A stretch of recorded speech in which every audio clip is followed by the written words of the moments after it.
homosexuality, male homosexuality, was lower.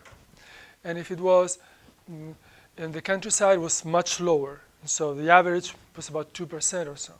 But of course, there was some problem with that. Okay? What was the problem with it? Well, the problem is that, for obvious reasons, people who live in a small community in the countryside are going to be much less open about their sexual orientation. They're going to be much more reluctant to say it, even to an interviewer on a face-to-face interview with all their privacy being guaranteed.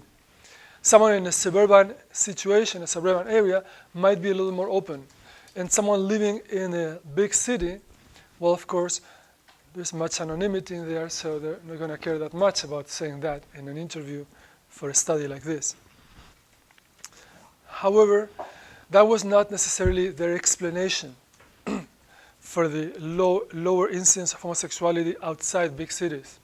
We're not talking about San Francisco or any general city, not cities with a particularly large gay population, just any large city. Okay?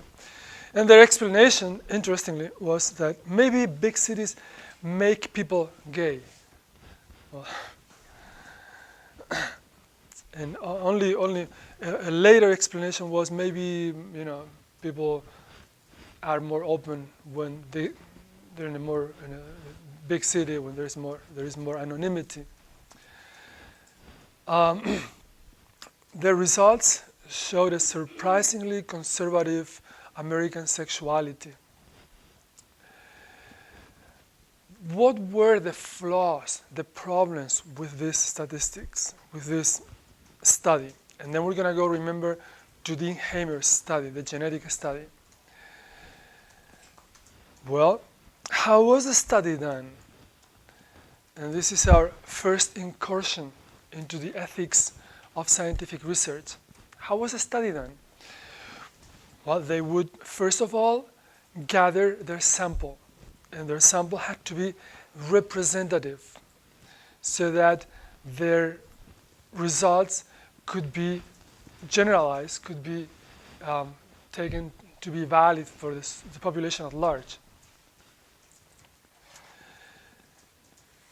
Now, when you do that, you have to first decide what are those aspects of society that you find relevant that may make a difference in your statistics. Definitely sex. Men and women may have different sexual behaviors, different ways of doing things. Definitely educational level, whether you have a college degree or not. Age, whether urban setting or suburban setting or rural setting. Economic status, race, all of those things. Okay? So if in the US 20% of the population or whatever, 15%, whatever it is African American, then 15% of your sample should be African American as well. And if 52% of the US population is female, then 52% of your sample should be female as well. And if you get the idea, okay? If 30% of American males have a college degree, then 30% of your males should also have a college degree. Now, that's a pretty difficult thing to gather, okay? You need to know, when you select your sample, by the time you select your sample, you know everything there is to know about this guy, everything.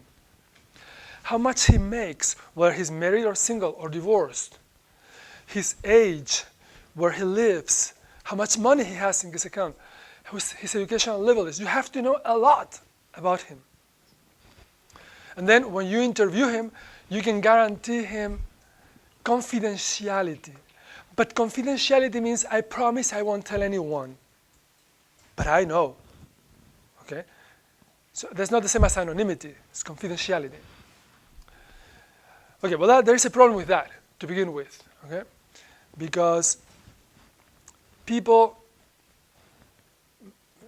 may not feel at ease talking about their private life to a stranger to begin with. But on top of that, there was another problem, which is in this particular study, they did not control for race and sex of or age of interviewers and interviewees. So here you have 19-year-old Jennifer going to interview 55-year-old Mr. Smith, who has, 3 kids and his wife and everything. Okay, and here's Jennifer, and he knocks on the door because Mr. Smith has been selected for the sample, and my name is Jennifer, and I wanted to ask you a few questions about your sexual life. Like how often you masturbate and all these kinds of, do you think the guy is gonna feel comfortable to tell her about those things? She promises him no one is gonna know. It's just you and I. Well, I have the feeling most people wouldn't feel too comfortable answering those questions. Think, for example, when you go on a short trip, on a short flight, say to San Francisco, it's just 1 hour flight, and you're sitting next to a total stranger that you will never see again, and over your cup of coffee, you strike a conversation. Oh, hi, my name is Michael. Yeah, you live in Orange County. Oh, yeah, I'm whatever, these kinds of things people talk about when you're flying. Just because you don't know the person, do you feel you can go, hey, you know what? Since I don't know you, I don't care. I'm going to tell you I cheated on my wife, and I'm this pig, and I did. Of course not. If anything, the opposite. You try to embellish your personality and to make them like you need to look. You want to look really well in the eyes of the other person, and that may be a person that because of its age or something you kind of sympathize. You kind of you feel empathy. You feel like talking much more if you're talking to someone who you don't even you feel completely distant from the person because of his whatever age or appearance or something or gender. So we had a problem there. We had a huge problem in the University of Chicago study, which means that may have affected the results. Now, obviously, some people were reluctant to answer, no surprise. Now, in all of these surveys, it is taken for granted that approximately 20% of the sample will be reluctant to answer. So you need to gather a bigger sample so as to always have this 20% margin because they're not going to answer. But the rest, the 80% remaining, will have to answer. Because you can't just, because he doesn't want to answer, you're going to find someone else. You can't go back to the previous stage of the study and try to find someone else to replace this guy who didn't. No, it doesn't work like that. It's very hard to get a sample. When you get it, it's fixed. And if most of your people, your respondents refuse to answer your questions, then you're done with the study. Okay, it won't work. So a lot of people refuse to answer. So here we have Jennifer, and she goes to Mr. Forrest, and she knocks on the door. Hi, I'm Jennifer, and I wanted to ask you a few questions about, your sexual life. And so Mr. Forrest says, no, thank you. No, thank you. So what did Jennifer do in this study? What do you think she did? What? No, if they did that, we wouldn't know that. We know the things they did. We know the things we know. If anyone did that, making up the answers, we don't know that. So, but what do you think they did? The official next step was? Go to the next step. No, but she's going to miss this one then?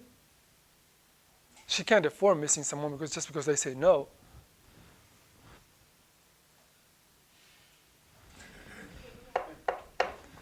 Hi, Mr. Forrest. This is Jennifer again. I thought maybe you changed your mind today. So Mr. Forrest says, no, thank you. Now, what did she do? What did she do? I'm sorry. What? What do you think she did? She paid for money. Not so fast.